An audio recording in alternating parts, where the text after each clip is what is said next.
जब जिसे कोविड-19 बोल रहे हैं हम उसे फ्लू बोलते हैं, इन्फ्लुएंजा लाइक इलनेस बोलते हैं, एक्चुअली उसी कैटेगरी में है। यूके और यूएस ने अब जाके माना कि वो सेम कैटेगरी है, तो वो कोविड और इन्फ्लुएंजा दोनों को एक साथ ही काउंट करते हैं, ना कि अलग अलग। तब काउंट करते थे, लेकिन अब दोनों को मर्ज कर दिया है। बेसिकली दीज आर टू और सेम थिंग, राइट। तो अब यहाँ पे क्या करना क्या होगा और कैसे बचना होगा। करना क्या होगा, इसमें एक बात समझ लीजिए कि हर साल आप क्या करते थे जब आपको फ्लू होता था ना, आप पहले तो छुट्टी ले लेते थे कि मुझे रेस्ट करना है, मुझे फीवर हो गया, और आप दूसरी चीज करते थे, खाना पीना बंद कर देते थे। क्योंकि जब खाना पीना हम बंद करते हैं तो क्या है कि हमारे स्टमक में जो 25% ब्लड सर्कुलेशन होता है ड्यूरिंग ईटिंग, वो ब्लड सर्कुलेशन बॉडी डाइवर्ट करके उसको इम्यून सेल को लगा देगी वायरस से लड़ने के लिए। तो जब भी आपको फीवर हुआ है, आज से पहले याद कीजिए, जब भी आपको इन्फेक्शन हुआ है, रेस्पिरेटरी इलनेस हुई है, फ्लू हुआ है, तब आपने सबसे पहली चीज बोला मुझे खाना पीना नहीं है, ना ही मुझे काम करना है, मुझे रेस्ट करना है। क्योंकि जब आप रेस्ट करते हैं तो आप कम एनर्जी खर्च करेंगे, कम एनर्जी की जरूरत पड़ेगी, तो खाने की जरूरत कम पड़ेगी, और आपका बॉडी खुद ब खुद आपका टेस्ट और आपका स्मेल गायब कर देता है। अक्सर पहले टेस्ट गायब करता है। और याद कीजिए, खाने को आप देते हो, नहीं मुझे स्वाद ही नहीं आ रहा, मुझे खाना ही नहीं है, वो जानबूझ के बॉडी कर देता है ताकि आप खाएंगे नहीं, तो ब्लड जो 25% ब्लड जो अदरवाइज स्टमक में डायरेक्ट होना था, वो 25% ब्लड बॉडी काम आएगा इम्यून सेल वो लड़ने के लिए वायरस से। तो क्या करना है, सबसे पहले stop eating, right, number 1। Number 2, याद रखिए, आपको तो पता ही है, फिर भी बताना जरूरी है कि सबसे महत्वपूर्ण बात लाइफ एंड डेथ के बीच में, कि टेम्परेचर बढ़ता है धीरे धीरे, 100, 101, 102 जैसे टच करता है, हम सबसे बड़ी गलती करते हैं वो ये कि पैरासिटामोल ले लेते हैं ताकि टेम्परेचर नीचे हो जाए। हमें ये पता है, आपको ये पता है, बताने की आवश्यकता नहीं कि जो फीवर है, fever is not our enemy. Fever तो हमारा एक टूल है, हथियार है उस वायरस को डिसइंटीग्रेट करने की। हाई टेम्परेचर में वायरस डिसइंटीग्रेट होते हैं, वो मल्टीप्लाई नहीं हो पाते, और सारा काम वायरस का तमाम हो जाता है। लेकिन तभी पैरासिटामोल लेके आप टेम्परेचर घटा देते हैं, अब वायरस मल्टीप्लाई होगा तेजी से, इस बात को समझें। तो क्या करना है हमें, 101 हो, 102 हो, 103 हो, 104 हो, 105 हो, 106 डिग्री फ़ारेनहाइट भी हो, हमारे पेशेंट का मैक्सिमम 106 डिग्री तक गया है, तब भी हमने पैरासिटामोल नहीं दिया, मीन व्हाटसोएवर पैरासिटामोल नहीं देना है। तो कहीं सीजर हो जाएगा, ब्रेन डेड हो जाएगा, ऐसा नहीं होता है, ऐसा बोला गया, ऐसा होता नहीं है। इसका उलट, पैरासिटामोल से आज जो 150 साल पुरानी दवा है, आपको जान के हैरानी होगी, अभी तक एक भी रैंडमाइज कंट्रोल ट्रायल नहीं हुआ ये देखने के लिए कि पैरासिटामोल फीवर में लेंगे, वायरल फीवर में लेंगे तो बॉडी में पैरासिटामोल का असर क्या होगा। क्योंकि randomise control trial animal model पे हुआ है, और एनिमल मॉडल पे जब हुआ तो एनिमल मारे गए या वो और बीमार हो गए, इसीलिए ह्यूमन में नहीं हुआ। तो paracetamol is not suitable to be taken in a viral fever. इसीलिए रेस्पिरेटरी फीवर में, रेस्पिरेटरी मतलब जो जहां कफ एंड कोल्ड इन्वॉल्व है, तो वहां पैरासिटामोल सुटेबल नहीं है, ना ही कोई रैंडमाइज ट्रायल हुआ है। एनिमल ट्रायल हुआ है, उसमें वो फेल हो गया था, 2006 में हुआ था। तो वो ट्रायल कौन सा था, इस बुक में डाल दिया है, आप देख सकते हैं। तो मैं ये बोलना चाह रहा हूं कि पहली गलती ये है कि कुछ भी हो जाए, paracetamol is out of question, right. हमारे 55,000 पेशेंट में से हमने किसी एक को भी एक बार भी पैरासिटामोल ना तो दिया, ना ही उन्होंने लिया। शायद कोई किसी ने ले लिया होगा छुपके, वो अलग बात है, बट इन आवर नॉलेज नहीं लिया, राइट। तो ये पहली गलती। तो अब कैसे टेम्परेचर कंट्रोल करें, उसके लिए दो ही चीजें हैं, कोई तीसरी चीज नहीं है। नंबर 1, आप जब टेम्परेचर बढ़ता है तो बॉडी से डिहाइड्रेशन, पानी निकलेगा और न्यूट्रिएंट निकलेंगे, राइट। तो इसमें और ब्लड ठीक होता जाएगा। तो इस उसी स्पीड से पानी को रिप्लेनिश करना, वो कैसे, गॉड का बनाया हुआ mineral water that is called coconut water, नारियल पानी। कितना लेना है, जितना आपका वेट है, 60 kg वेट है तो 6 ग्लास नारियल पानी और 6 ग्लास सिट्रस फ्रूट जूस, मौसम्बी का जूस या संतरे का जूस या पाइनएप्पल का जूस, इनका मिक्स जूस भी, वो भी ताजा, ना कि पैक्ड। तो ये पहला दिन करना है, जिस दिन पहला सिम्टम आएगा you have to do this. जैसे ही वो पेशेंट ये करते हैं तो टेम्परेचर ऑलमोस्ट कंट्रोल में आने लगता है, लेकिन उसके बावजूद भी कुछ पेशेंट का 102, 103 पहुंच सकता है। तो 102 जैसे ही क्रॉस करता है, what is the second step, very easy, आपको पता ही है, कोल्ड कॉम्प्रेस की ठंडी पट्टी का लेप पेट में लगाना, सिर पे लगाना, बाजू में लगाना, पैर के काफ में लगाना। और ऐसा जैसे ही करेंगे 15 मिनट के अंदर 2 चीजें होंगी, एक्चुअली 3। पहली चीज, 15 मिनट के अंदर 1 डिग्री कम आ गया, 1 डिग्री कम आ गया तो आप the moment it is 1 degree less, you stop cold compress, या फिर पेशेंट कांपने लगेगा। पेशेंट कांपने लगा, इसका मतलब कि बॉडी चाहते नहीं कि टेम्परेचर कम हो, तो क्या करना है, तो भी आपको कोल्ड कंप्रेस छोड़ देना। या 15 मिनट हो चुके हैं ना, तो टेम्परेचर घट रहा है ना ही वो कांप रहा है, तब भी आप छोड़ दीजिए। तो फिर 1 घंटे बाद दोबारा चेक कीजिए, अगर 102 से ऊपर जाता है दोबारा से रिपीटेड कोल्ड कंप्रेस। तो ये एक स्ट्रैटेजी है जिससे पेशेंट को हम कंफर्ट देते आए हैं और ये दे सकते हैं। टेम्परेचर को कंट्रोल करने का और कोई तरीका नहीं है, चाहे फिर टेम्परेचर कहीं भी चला जाए, need not to worry at all. लगेगा स्केरी बट कुछ गड़बड़ नहीं होगी, लगेगा स्केरी बट गड़बड़ नहीं होगी। ये एक इंपॉर्टेंट बात मैं आपको बता रहा हूँ। एक आखिरी बात की ब्रीदिंग, ऑक्सीजन कंट्रोल। देखिए आपने देखा होगा कुछ दिन पहले तक कि अचानक ऑक्सीजन की स्कैर्सिटी हो गई, लोग तड़प तड़प के रास्ते में गाड़ियों में मरने लगे, ऑक्सीजन का सिलेंडर कम पड़ गए। ये सारी चीजें आपने टीवी में देखा होगा, कुछ लोगों ने फिजिकली भी हॉस्पिटल गए तो वहां भी प्रैक्टिकली देखा होगा। तो ये अचानक कहाँ से हो गया, इसमें क्या करना चाहिए, किसी का ऑक्सीजन सेचुरेशन कम हो जाए तो वो क्या करेगा।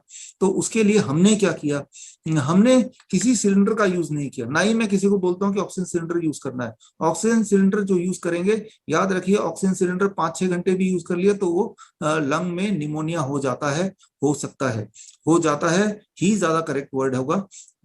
ऑक्सीजन सिलेंडर अगर यूज करेंगे तो लंग्स में निमोनिया हो जाएगा, निमोनिया हो जाएगा तो पेशेंट बोलेगा डॉक्टर अब तो वेंटिलेटर पे जाना है। वेंटिलेटर का मतलब स्वर्ग में जाना, वेंटिलेटर का मतलब स्वर्ग में जाना। डॉक्टर को अच्छा नहीं लग रहा बोलते हुए कि भाई स्वर्ग में जाना है, तो बोलेगा वेंटिलेटर पे जाना है। इस बहाने वेंटिलेटर का भी कुछ खर्चा पानी मिल जाएगा। तो वेंटिलेटर से कोई बाहर निकलता नहीं है, निकलते हैं 2% लोग, और वो जो 2% निकलते हैं वो भी 3 से 6 महीने में चलते बनते हैं। तो वेंटिलेटर में जाना और स्वर्ग में जाना दो अलग अलग बातें नहीं है। और वेंटिलेटर में जाने के लिए लंग में निमोनिया एक लेवल से ज्यादा होगा, वो कैसे हो पाएगा, जब ऑक्सीजन सिलेंडर लगाएंगे और कुछ घंटों तक लगातार लगाएंगे। तो that is these are the steps. करना क्या है, यहाँ पे बड़ी इंपॉर्टेंट बात है, साइंटिफिक बात, इसको ध्यान समझिए। इंपॉर्टेंट बात ये है कि कैसे पता चलेगा क्या करना है। देखिए पहली बात तो इतनी कमी कैसे हुई ऑक्सीजन की, ये थोड़ा एक समय इंटरेस्टिंग बात है, समझिए इसको। याद रखिए वो लोग जो टेम्परेचर को घटाने के लिए पैरासिटामोल ले लेंगे, तो बॉडी का जो पहला हथियार है जो बॉडी ने इस्तेमाल किया था वायरस से लड़ने के लिए, उस हथियार को आपने पैरासिटामोल लेके फेल कर दिया। बॉडी के पास दूसरा हथियार है। बॉडी को ये पता है जो रेस्पिरेटरी वायरस है, जैसे इन्फ्लुएंजा वायरस है, एडिनो वायरस है, या फिर कोरोना वायरस है, these are all respiratory virus. Respiratory virus की एक यूनिक कैरेक्टरिस्टिक है कि रेस्पिरेटरी वायरस कम ऑक्सीजन में मर जाते हैं, कम ऑक्सीजन में मर जाते हैं। डेंगू जो है वो रेस्पिरेटरी वायरस नहीं है, डेंगू कम ऑक्सीजन में और फैलते हैं, लेकिन respiratory virus including corona virus, influenza virus, adeno virus, rhino virus, ये सारे वायरस कम ऑक्सीजन में मर जाते हैं। तो बॉडी क्या करता है, उस वायरस को मारने के लिए एक दूसरी स्ट्रेटेजी अपनाता है, आपके अंदर आर्टिफिशियली ऑक्सीजन की कमी ला देता है जिससे वायरस मर जाए। और लेकिन इसे कहते हैं हाइपोक्सिया, ऑक्सीजन की कमी, रादर इसे कहते हैं हैप्पी हाइपोक्सिया। हैप्पी हाइपोक्सिया का मतलब कि बॉडी में ऑक्सीजन की कमी है लेकिन आपको ब्रेथलेसनेस नहीं है, आपको नहीं पता कि बॉडी में कमी हो गई है। लेकिन यानी कि 2019 में, 2018 में, 2017 में जब जब आपको फ्लू हुआ होगा, और तब तब भी हम में से बहुत लोगों को बॉडी के अंदर हैप्पी हाइपोक्सिया आ गया होगा, लेकिन हमें पता ही नहीं चला होगा, और वो कुछ घंटे रहता है और वायरस सारे मर जाते हैं और बॉडी अपने आप ऑक्सीजन सैचुरेशन को बढ़ा जाता है। This is a normal phenomena called happy hypoxia. जैसे जो लोग माउंटेन में जाते हैं तो माउंटेन में भी ऑक्सीजन कम हो जाता है, तो माउंटेन में अगर किसी का माउंटेनियर का अगर आप ऑक्सीजन सैचुरेशन चेक करेंगे तो 54-60 ऐसे मिलेगा, लेकिन उनकी ब्रीथलेसनेस नहीं होगा, वो सांसें अच्छी तरह ले, उनको नहीं पता। तो बॉडी इस तरह की एडजस्टमेंट करता है, आउटर एनवायरमेंट इनर एनवायरमेंट के हिसाब से ऑक्सीजन को कम ज्यादा करता है, लेकिन आपको नहीं पता चलने देता, तभी इसे बोलते हैं हैप्पी हाइपोक्सिया। लेकिन इस साल क्या हुआ, 2020 में पूरे देश ने एक चीज सीख ली कि ऑक्सीमीटर कोई चीज होती है, और सबने ये खरीद लिया। और ऊपर से डॉक्टरों ने क्या कर दिया, उनको बोल दिया कि अगर 95 से नीचे आ जाए तो समझ लीजिए हम मरने वाले हैं, आप ऑक्सीजन का इंतजाम कर लीजिए। याद रखिए जो बूढ़े लोग होते हैं 50 एज के ऊपर, उनका अक्सर 92, 93, 94, 95 स्टैंडर्ड रहता ही रहता है, मतलब वो हेल्दी हैं, कोई दिक्कत नहीं है, यूं ही रहता है, और ये ठीक भी है, कोई घबराने वाली बात नहीं है। लेकिन जब आपको फीवर होगा तो हम में से कुछ लोगों का ऑक्सीजन सैचुरेशन 88 से नीचे चला जा सकता है, लेकिन सांसों की दिक्कत नहीं होगी। Try to understand this. तो जब तक सांसों की दिक्कत नहीं है, ऑक्सीजन सैचुरेशन कितना भी है, नीड नॉट टू वरी। आपको ये चेक नहीं करना है। लेकिन आजकल लॉकडाउन में क्या हो रहा है कि लॉकडाउन में लोग खाली खाली बैठे हुए हैं, डरते, टीवी देख रहे हैं, अपने आप को डरा रहे हैं, और बैठे बैठे कोई काम नहीं है, बार बार यूं ही चेक कर रहे हैं। और जब यूं ही चेक करेंगे तो कभी कभी 90 मिल जाएगा, 91, 92 मिल जाएगा, और वो पैनिक करेंगे, बोलेंगे जाओ जाओ ऑक्सीजन सिलेंडर लाओ, सिलेंडर लाओ। और इस तरह से ऑक्सीजन सिलेंडर की कमी, आर्टिफिशियल कमी बना दिया गया है। ये तो कल्प्रिट कौन हुआ? ये एक्चुअली ये कल्प्रिट नहीं है, कल्प्रिट है भाई सिस्टम, जिन्होंने लोगों को बोला ये रखो और बार बार चेक करो, और 95 से नीचे हो या 92 से नीचे हो तो आप फौरन हॉस्पिटल भागो, फौरन oxygen cylinder low. This is a miss communication, this is a miss education, this is a criminal education. तो ये कारण है कि, और पैनिक जब हो जाता है तो पैनिक में ब्रेथलेसनेस हो जाता है, और ब्रेथलेसनेस, पैनिक प्लस थोड़ा सा ऑक्सीजन सैचुरेशन कम, तो ये सारी सिचुएशन जो है ये विशेष हो जाती है। तो पहला स्टेप, ऑक्सीजन ऑक्सीमीटर तभी चेक करना है जब आपको ब्रेथलेसनेस हो, अदरवाइज इट डजंट मैटर कि कितना आपका ऑक्सीमीटर में रीडिंग आ रहा है, as long as you are not having breathlessness, right. अब अगर किसी को सांसों में ब्रेथलेसनेस है तो तब आपको तब भी ऑक्सीमीटर चेक नहीं करना, तब उसको रेस्पिरेशन रेट चेक करना है, RR, यानी कि 1 मिनट में कितनी बार सांसें ले रहा है, कितनी बार सांसें ले रहा है, वो काउंट करना है। अगर वो 25 से ऊपर ले रहा है, राइट, और वो बोल भी रहा है मैं ब्रेथलेसनेस फील कर रहा हूँ, अब चेक करना है। ये दो कंडीशन हुआ, अब चेक करना है। अब जब वो चेक करेगा और उसका 88 से नीचे आएगा तो मतलब it is a real problem. Saturation is less, number one, and oxygen saturation के अलावा वो रेस्पिरेटरी रेट भी उसका ज्यादा है, एंड उसके अलावा वो बोल भी रहा है कि ब्रेथलेसनेस हो रही है। अब he is a real patient. तो आपने देखा कि ये पेशेंट है जो क्रिटिकल पेशेंट है, इसे क्रिटिकल मान सकते हैं आप। तो क्या करना है, तो हॉस्पिटल सेटअप में उसको ऑक्सीजन लगा देंगे इसी वक्त। जो ये पहला गलती, आपको क्या करना है, सिंपल, अगला 1 मिनट इस पूरे ट्रेनिंग का सबसे महत्वपूर्ण है, ध्यान सुनिए। जैसे मैं ऐसे बैठा हूं, ये जो पोस्चर है मेरा, आप देखिए इस पोस्चर को, सीधा बैठा हूं, तो ऐसे में मेरे जो ऑक्सीजन, जो लंग्स की कैपेसिटी है वो कम हो जाती है। अगर मैं खड़ा होता हूं तो ऐसे में भी मेरी लंग्स की कैपेसिटी कम हो जाएगी। तो ये दो पोस्चर है, ऐसे बैठना या स्ट्रेट खड़ा होना, पेशेंट को ये दो पोस्चर नहीं करना है। तो क्या करना है, अगर मैं ऐसे आगे झुकता हूं तो मेरी लंग की कैपेसिटी 15% बढ़ जाएगी। तो जैसे ही आपको कोई ऐसा पेशेंट मिले तो अक्सर आप देखेंगे वो पेशेंट सीधा बैठा होगा या फिर वो पेशेंट ऐसे ऐसे ऐसे पड़ा होगा। आपने अक्सर देखा गाड़ी में ऐसे पेशेंट पड़ा हुआ है और वो हाय हाय कर रहा है, तो ये जो ये पोस्चर है उसका, ये पोस्चर रिस्पॉन्सिबल है उसको ब्रेथलेसनेस करने के लिए। तो आपको उस पेशेंट को धक्का मार के बस आगे की तरफ झुक के बैठने बोलना, राइट। आपने कभी भी टीवी में देखा होगा या वैसे देखा होगा, पेशेंट यूं पड़ा होता है और कि जैसे मरने को तैयार है, ऊपर की तरफ देख रहा है। तो ऐसे में हार्ट लंग्स के ऊपर है और लंग्स की कैपेसिटी 20% कम हो गई, 20% कम हो गई, ट्राई टू अंडरस्टैंड दिस। तो अब उसको ब्रेथलेसनेस भी होगी, उसकी ऑक्सीजन सैचुरेशन भी कम होगा, उसका रेस्पिरेटरी रेट भी ज्यादा होगा, ये सारी चीजें गड़बड़ होंगी। तो आपको क्या करना है, उस पेशेंट को ऐसे लेटने नहीं देना है, आपको उसको बोलना है आप आगे की तरफ झुको, झुक के बैठो। और जैसे ही वो बैठेगा तो इतना करने से ही उसका रेस्पिरेटरी रेट कम होने लगेगा, ऑक्सीजन सैचुरेशन बढ़ने लगेगा, ब्रीदिंग प्रॉब्लम मिनिमाइज होने लगेगी। कितनी देर में? 10 मिनट, 15 मिनट में, दैट्स ऑल।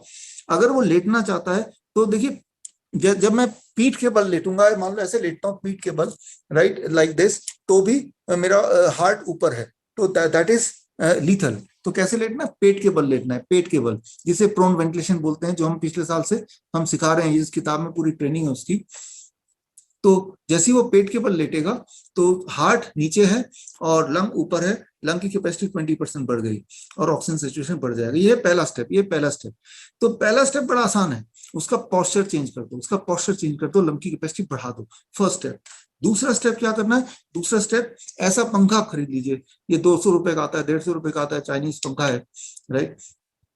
तो ये पंखा उसके नाक के आगे लगा दीजिए, जैसे मैंने लगाया, 6 इंच दूर, राइट। बैठा है या लेटा है, पोस्चर चेंज करने के बाद अब जब ये लगाएंगे तो ये ठंडी ठंडी हवा इस पार्ट में लगेगा, और इस पार्ट में जब ठंडी ठंडी हवा लगती है तो क्या होता है कि अंदर यहाँ रिसेप्टर्स हैं, वो रिसेप्टर स्विच ऑन कर देते हैं, lungs and heart and brain and lungs के मैचिंग को स्विच ऑन कर देते हैं, जिससे ब्रीदिंग जो एबनॉर्मलिटी थी वो एकदम कंट्रोल में आती है 5 मिनट या 7 मिनट में। तो ये बेस्ट है कि आपने पोस्चर चेंज किया और ये पंखा लगा दिया। और उसके बाद तीसरी चीज अगर कर पाता है पेशेंट, सांसों का लेना, जैसे गहरी गहरी सांसें इन लेना और जब छोड़ेगा सांस तो मुंह से छोड़ना है, जैसे सीटी मारते हो। फिर नाक से लेना, मुंह से छोड़ते वक्त सीटी मारते हो, चाहे लेटे लेटे या बैठे बैठे, जो पोस्चर, और फैन भी आगे लगा हुआ है। अगर नाक से सांस नहीं ले पा रहा है तो मुंह से लेगा, उसको बोलना है मुंह से सांस लो, मुंह से सांस छोड़ो, लेकिन छोड़ते वक्त। ये पहला पोस्चर, दूसरा ये फैन, और तीसरा ब्रीदिंग। जैसे ये तीनों करेंगे, अब ऑक्सीमीटर लगा के देखेंगे, आप हैरान हो जाएंगे, जादू की तरह हर 3-4 मिनट में 1 डिग्री परसेंट वाइज बढ़ता जाएगा, बढ़ता जाएगा, बढ़ता जाएगा, बढ़ता जाएगा। 1 घंटे में आप देखेंगे करीब 10% बढ़ जाएगा, 10%।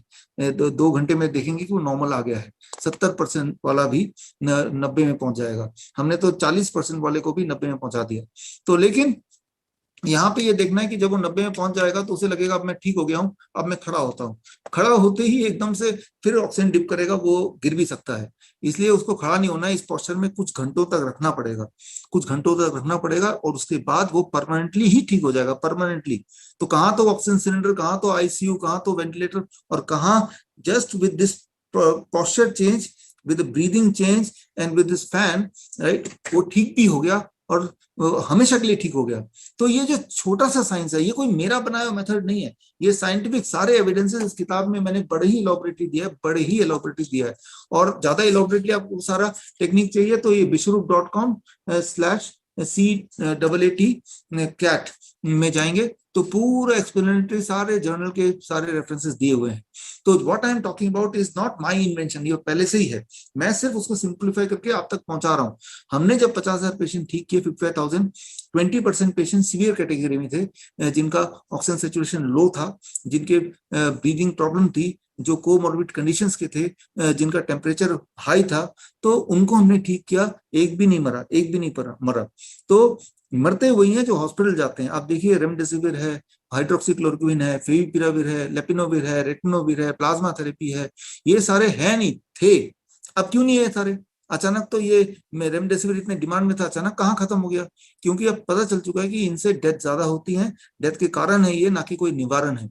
लेकिन जो मैंने आपको बताया, फीवर कंट्रोल करना और टेम्परेचर कंट्रोल करना, कोई तीसरा टूल नहीं है। नहीं, फीवर कंट्रोल करना और ब्रीदिंग कंट्रोल करना, देयर इज नथिंग थर्ड। इसके लिए डाइट है। डे 1 का डाइट मैंने आपको बताया, citrus fruit and juice and coconut water 6 glass अगर 60 kg का आदमी है। दूसरे दिन ये आधा हो जाएगा, 3 ग्लास और 300 ग्राम खीरा टमाटर। और तीसरे दिन थोड़ा और कम हो जाएगा, 2 ग्लास लंच तक, और फिर 300 ग्राम खीरा टमाटर लंच में, और डिनर में 95% पेशेंट ठीक हो ही जाते हैं, तो वेजिटेरियन फूड उनको खाना होता है। ये सारे डाइट के फॉर्मूले इसमें दिए हैं, जिसे हम बोलते हैं 3 स्टेप फ्लू डाइट। तो ये जो फॉर्मूला है, आप अगर हमारे सेंटर में जाएंगे, अहमदनगर सेंटर, वहां पे हजारों पेशेंट्स हैं और हमारे एक्सपर्ट्स हैं, हमारे 550 एक्सपर्ट्स हैं, उनमें से 10 expert at any point of time वहां रहते हैं। और वो ना तो मास्क लगाते हैं, ना पीपीई किट पहनते हैं, ना तो सैनिटाइजर, ना ग्लव्स। उन्हीं के साथ एज ए फैमिली मेंबर उनके बीच में रहते हैं, उनके साथ खाते हैं, उनसे गले लगते हैं, और वो महीनों से ऐसे कर रहे हैं। और उनमें से किसी एक को भी कोरोना नहीं हुआ, ना कोई बीमार हुआ, क्योंकि ये कोई छूत से फैलने वाली बीमारी है ही नहीं। ये सिर्फ एक डर पैदा करने के लिए ऐसा किया जा रहा है। देयर इज नथिंग कि ये इन्फेक्शियस है। इन्फेक्शियस है उतना ही जितना जुकाम इन्फेक्शियस होता है, कि जुकाम वाला कोई आदमी अगर आ जाता है तो हम याद कीजिए 1 साल पहले या 2 साल पहले ऐसा थोड़ा ना कि हम मास्क लगाते थे, मास्क तो हमने कभी देखा ही नहीं था। हाँ, तो ये इन्फेक्शियस नहीं है जैसे ये बताया जा रहा है। हमारे जो एक्सपर्ट्स हैं, जहां जहां कोविड सेंटर है, वहां बिना मास्क के ही, बिना सैनिटाइजर के ही, बिना पीपीई किट के ही, अपने फैमिली मेंबर की तरह उनको ट्रीट करते हैं, उनको ठीक करते हैं। कोई नहीं मरता है, किसी को कोई भी दवाई की जरूरत नहीं होती। इसलिए नहीं कि दवाई काम करेगी, राइट, इसलिए नहीं, राइट, दवाई तो काम करती ही नहीं है, और कोई एडवर्स इसमें सिचुएशन जाता ही नहीं। और अगर जाएगा भी एडवर्स सिचुएशन में, मैं आपको बता दूं, हॉस्पिटल में कोई ऐसी जड़ी बूटी है ही नहीं जिससे पेशेंट का वो कोई भी भला कर सके। हॉस्पिटल में बेड बोलते हैं 1 लाख का, 2 लाख का, भाई बेड तो घर पे भी है, आप घर पे क्यों नहीं सोते हो?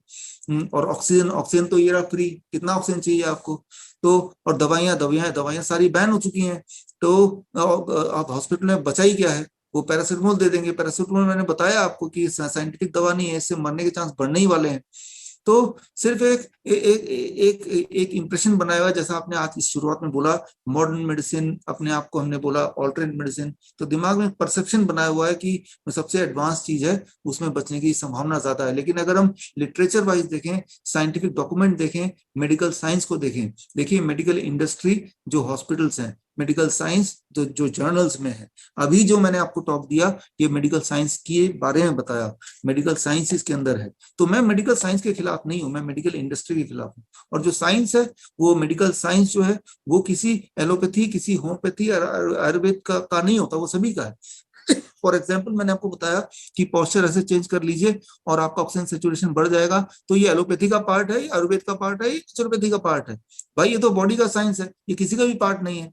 या आप पंखा लगाइए, हवा जैसी लगेगी, आप ब्रीदिंग एकदम से नॉर्मल हो जाएगी। ये भी जो एलोपैथी वाले क्लेम नहीं कर सकते, ना ही कोई पैथी वाले क्लेम कर सकते हैं। ये ह्यूमन बॉडी का एक फीचर है, लेकिन ये फीचर को में कोई व्यापार नहीं है। Try to understand this. ये मैंने आपको जो बताया, इस चीज में कोई कॉपीराइट नहीं है, इस चीज में कोई सामान नहीं बेचना पड़ रहा है, जबकि ऑक्सीजन सिलेंडर है जिसमें बहुत सारा पैसा का आदान प्रदान इन्वॉल्व है, और जो लगातार कहीं एक जगह से खरीदनी पड़ेगी। फ्रेश एयर है, इसका कोई व्यापार नहीं कर सकते, राइट। और आप हमारे जो भी सेंटर है, अहमदनगर वाले सेंटर में जाएंगे तो वो दरवाजा खिड़कियां सब खुली हुई हैं, राइट। तो लेकिन अब देखेंगे बड़े बड़े हॉस्पिटल में दरवाजा खिड़कियां है ही नहीं, वेंटिलेटर तक नहीं है, एसी में वही जो सांसें हैं वो चलती जा रही हैं, फिर बोल रहे हैं पेशेंट की ऑक्सीजन कम हो गई है। तो फाइनली मैं आपको ये बता सकता हूँ, मैं बताना चाहता हूँ, आखिरी मेरा ये 2-3 मिनट और, कि अभी तक इतने सारे पेशेंट को देखने के बाद इतने शहरों में, आई कंक्लूडेड, शुरू से जो मैं बोलता आया हूँ पिछले 1 साल से, it is just a flu. Covid is nothing else, it is just a flu. Flu को ही नया नाम दे दिया है, इसीलिए जितने डेथ होते हैं, जो फ्लू के नाम पे पहले फ्लू के डेथ होते थे, उसी को कोविड-19 का डेथ बता रहे हैं। और काफी सारे डेथ कोविड-19 से या फ्लू से नहीं हो रहे हैं, वो एक्चुअली वो ट्रीटमेंट से हो रहे हैं, इलाज से हो रहे हैं, राइट। या फिर अभी जो 70% जो डेथ हो रहे हैं, वो लोग हो रहे हैं जो वैक्सीन ले रहे हैं और उसके बाद उसके साइड इफेक्ट की वजह से मर रहे हैं, वो भी कोविड के खाते में आंकड़े डाल रहे हैं। और ओवरऑल ऐसा लग रहा है जैसे कोई महामारी आ गई हो। मैं आपको ये बताना चाहूंगा कि अभी हम में से जितने भी लोग मुझे सुन रहे हैं, हर एक के नियर डियर में कोई ना कोई अनफॉर्चुनेटली किसी न किसी अपनों को हमने खोया है, कोई ना कोई डेथ हुआ है। और ये बोला गया कि कोरोना की डेथ है। या तो मैंने क्लोजली देखा है वो वैक्सीनेटेड लोग हैं जो डेथ हो रही है, या फिर वो लोग जो हॉस्पिटल जा रहे हैं, रेमडेसिविर लग रहा है उनमें, तो उनकी डेथ हो रही है, स्टेरॉइड ले रहे हैं, उनकी डेथ हो रही है। तो उस डेथ को का कारण ट्रीटमेंट है, उस डेथ का कारण वैक्सीनेशन है, उस डेथ का कारण कोई वायरस नहीं है। This is something which you have to understand, right. अगर ऐसा होता तो हमारे पास जो पेशेंट आए हैं उनमें से कोई हमने नहीं देखा, कोई पेशेंट की डेथ नहीं हुई है, राइट। तो हमें क्या करना है, हमें एक साथ जुड़ना है, आपको हमसे जुड़ना है, हमें आपसे जुड़ना है। आप लोग इतने सारे लोग हो, और हम अभी जो मैंने सिंपल तरीका बताया, ये तरीका लोगों तक पहुंचाना है। और अगर लोगों तक पहुंचा देंगे, हम अवेयर करेंगे, तो लोग खुद ही ठीक होने लगेंगे। They will not be dependent. उनको लगेगा नहीं कि हमें हॉस्पिटल जाना है, और जब हॉस्पिटल जाएंगे नहीं, जब वैक्सीनेशन करेंगे नहीं, वो मरेंगे भी नहीं। जब कोई मरेगा ही नहीं तो फिर, या देखिए हर साल कुछ ना कुछ लोग मरते ही हैं, लेकिन इस साल पिछले दो महीनों में एक्सेस डेथ हुआ। वो एक्सेस डेथ को हम बचा सकते हैं, यंग लोग जो मरे हैं उसको हम बचा सकते हैं, अगर वो हॉस्पिटल नहीं जा रहे हैं तो हमें अल्टीमेटली एक साथ जुड़ के इस मुद्दे को आगे ले जाना है, लोगों में अवेयरनेस क्रिएट करनी है, सच बात लोगों के सामने रखना है, और इसी से ये पैंडेमिक या सो कॉल्ड पैंडेमिक या फेक पैंडेमिक ये खत्म हो सकता है।